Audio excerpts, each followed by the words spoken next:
Welcome back to the Real Estate Rat Pack Radio Show with Chris, Joe, and Rob. The crew is taking your calls, so dial in at 1-800-808-5548. And welcome back to the Real Estate Rat Pack Show. You said Santa's on the line. We have Santa on the line. Santa! Santa, are you there? Santa, are you there? We have. Hey, there's Santa. Hey, Eric, are you there? Merry Christmas! If you have your radio on, you'll want to turn it down so it doesn't feed back. That may cause a problem for you. That is correct. That is correct. What do you got going on, Eric? What have you been doing all day yesterday? Oh man, shopping. Shopping? That is really Yes, good. sir. So, how many Target stores did you make it to? Target stores?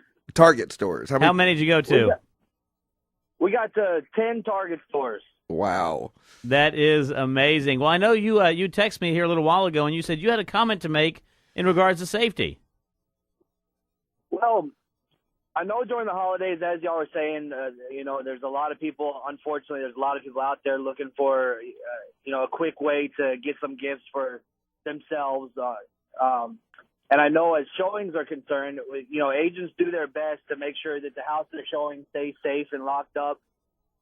But a lot of times, and this is more for your sellers, a lot of times what they'll do, I know some agents have run across this where buyers will go in, take a look at the house, maybe 2 buyers at a time per one agent, and one of them kind of looks in one room while the agent's in the other room, and they'll just simply unlock a window. And nobody will notice it. They'll just unlatch it, especially if it's maybe a staged home that's vacant but staged and still has some furniture or electronics in it, or even a home that's being lived in. And later on that evening, when nobody's home, they can just walk in and open the window and help themselves to whatever they have inside the house. That's a really good point. Yeah, and that is a very good point, yeah. Sellers really want to make sure. I know, like I said, agents do their best, and they can't walk around every single window, but sellers want to make sure once they come home after they've vacated the premises so that the potential buyers can view the home. Just double check your windows, make sure everything's locked up nice and tight before you go to bed or before you leave the home again. And when people are listing their homes, I tell them, you know what, you're moving anyway, go ahead and pack up your stuff. Right, absolutely. Especially the valuable stuff, the Rolex watches and the jewelry, and get it packed up and move it someplace else anyway. In all the years I've been doing real estate, I've never had anything stolen, but there's always potential. And you say that elves are always the ones that but Santa also can walk around pretty much Santa's safe. I think definitely probably a notch above the elves low on the totem pole for being mugged. Santa's, I think Santa's the only one allowed to break into every single home in the world. And Santa gets to bust into millions of houses every year. Not only that, they leave them milk and cookies. Yeah. That is correct. I'm perfectly happy with letting Santa break into my house as long as he leaves stuff. And Right. Right. We want Santa to leave things, not take things. Well, Eric, man, Right. you're headed over to a great deal right now this morning over with the toy drive that we did. You're going to be Santa, and they can go take pictures over there. We are going to be having fun and food and gifts, and so man, I appreciate you calling in, but you got some work to get on right now. I want to thank him right now because I know he did a yeoman's work, and of course he and Maya were out on, I think, on Thursday, and so that in itself was a test. And so we appreciate all the work you do. We appreciate all the work you did because I know it was a lot. So and Chris has actually got a card for you to help defray some of that gas expense. So make sure he gives it to you. Well. Thanks for calling in, Thanks Eric. for calling, Eric. We appreciate it, bud. That's his point. Thanks a lot. His point is really a valid point and a great segue into our next guest, where you're talking about home intrusion. We have some really interesting guests that we're gonna have here in the next segment. Very different for the Rat Pack. Very different for the Rat Pack, yes, and it's a little bit of a departure from just a typical real estate kind of a topic. But we felt this time of year, home safety. Personal safety, that type of thing, our cars being broken into, that type of thing. There's definitely some different aspects of safety that we wanted to discuss, and we're for different reasons here, all big fans of these different guests that we're having on. So, for that person that home intrusion where the window was opened, as Eric was saying, the latch, and they're entering in the cover of night, we have some guests on that can help provide answers for that situation should the case come up, God forbid. But we have a really interesting guest on next, and we want to introduce Hanan Yadin, right? Did I say that right? Yes, sir. Close? The closest so far. Hanan, give us a little background on who you are, what you do. I'm a security and firearm instructor. I've been service in Israel as a soldier. I've been in the Secret Service in Israel. In the past 25 years, that's what I do for a living, special operations and tactics, mainly with the U.S. police and military, but I'm also one of the first concealed handgun instructors in Houston. Wow.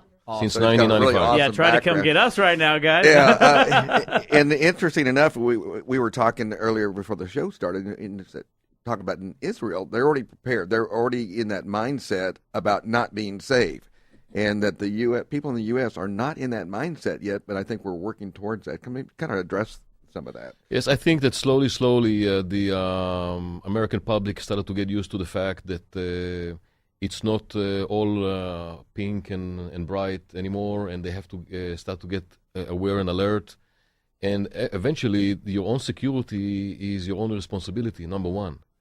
And I think that having a license to carry and getting practice with the firearms is extremely, extremely important, because handguns are not rifles. Right. Yeah, because rifles don't fit in your pocket at all. Well, and it's always one of those good conversations I love having, right? Because, I believe in the Constitution and the right to bear arms, and I believe in that anyone has that right. And the argument that, guns kill. No, guns don't kill, people kill, right? That's always been my argument, Absolutely. right? And if someone wants to carry a handgun or not carry a handgun, to each person their own. What I do believe in is the correct education and training to know, if I am going to carry one, what do I have to do? Because a friend of mine who is a very good advocate of it and is no longer with us on this earth anymore, but he used to tell me all the time is, I have never pulled it out because I've never had to. I have it there, but I've never pulled it out because my education tells me the only time I'll ever have to pull it out is when truly I'm threatened, at that point. And I think that's where a lot of times we have to continue to educate the public. It's about that process. It's about the training, the education, and not taking away a right to bear arms, because at the end of the day, as you mentioned, we have to be aware that it is our own personal responsibility to maintain our safety. Absolutely. I just wanted to toss in something that, a good point here. I don't even be very controversial. It could be, but what's new for me? If we go off the air quickly, we'll find out. If Mike pulls the plug on us, we know.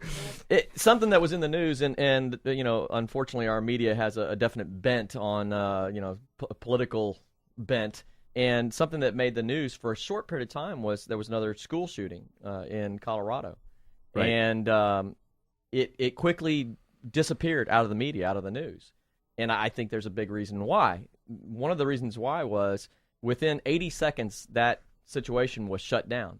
The shooter was cornered, confronted, and then he shot himself, took himself out. And he had planned and had the means and everything else to take a lot more lives. But the reason why it was shut down within 80 seconds, it was over, is because there was an armed security guard on the premises who confronted him, right? And that didn't get told in the media because it didn't fit the agenda of we need to get rid of all the guns, we need to collect all the guns, and all this sort of thing. That's not good news for a certain group of the media. So it was quickly disappeared as a story. The simple fact is that people who are going to break the law, we already have laws in the book that say you can't kill people. If they're willing to break that law, bigger law, then additional laws restricting them will do no good. So it makes complete sense to me. It behooves us to become efficient and effective at defending ourselves, defending our children, etc. So that's why we have this guest here to talk about personal safety during the holidays. I know a lot of, like, my wife is one of those people who she's afraid of guns. And it's I think, and this year we're getting our CHL, and we're going to be shooting as a family and with our kids and all that sort of thing, because she's afraid of what she doesn't know. Yeah. And I think that's a big part of it. So, segue to the question I have is that, you've got somebody who said, I think I want to get my CHL, and a homeowner. What do you tell them? First of all, there's a misconception that the CHL course is a handgun training course, which is not. The concealed handgun purpose is to provide you with a permit. And as an instructor, you have to come and to demonstrate to me that you can operate a firearm safely, and of course pass the written test and pass a proficiency at a shooting range.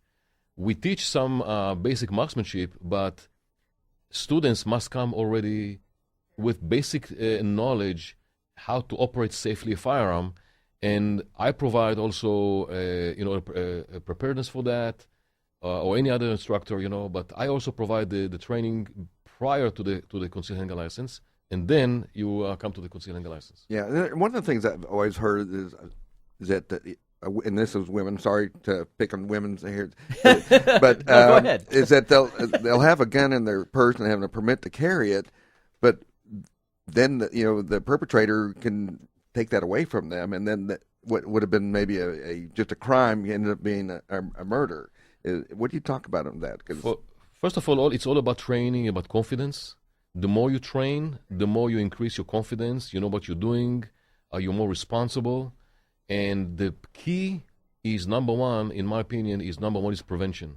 You need to make sure that the using of a firearm is the last resort, but you need to be ready and you need to be knowledgeable about how to operate the firearm safely. And are you seeing a lot of women starting to get their CHL right now? I've seen a serious increase of a lot of female students that actually looking for how to protect themselves. Yeah, I was actually at a gun show the other day, and they had a pink like Taurus, and I said, "Wow, they're really going to another market." But people are getting very aware. We talked about this earlier that Americans are getting very aware.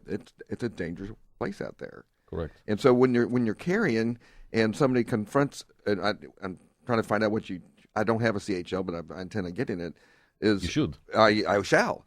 Is what do you tell people who are confronted by that? Is it to run or go ahead and pull a gun? Or every situation is very unique, and I cannot give any advice right now because I don't know all the details. As I said, the first thing is prevention, is how not to get into a situation that will compromise your safety. But if you are cornered, you should have something to defend yourself and be ready to use it. And you have a right to defend yourself. Absolutely. So, well, already time just shoots by, and there's so much more I want to ask about that because I'm personally very curious because I want to make sure my family. You know what, Joe? We're coming back. Yes, we are coming back. So but I want to make sure that folks know how to get a hold of you if they are looking to get into some handgun training, some classes, and then get their CHL. How do they get a hold of you? Okay, my phone number is 832-758-3778. Again, 832-758-3778. And I also have a website which is www.isitrainingcenter.com. isitrainingcenter.com. You can reach him, 832-758-3778. He's here in the studio. He's live. You can call in, 800-808-5548. Ask a question. Incredible background call. Incredible background. But you know what? We're coming up against the break right now, so stay tuned, and we'll be right back. Beautiful sunshine enough to spread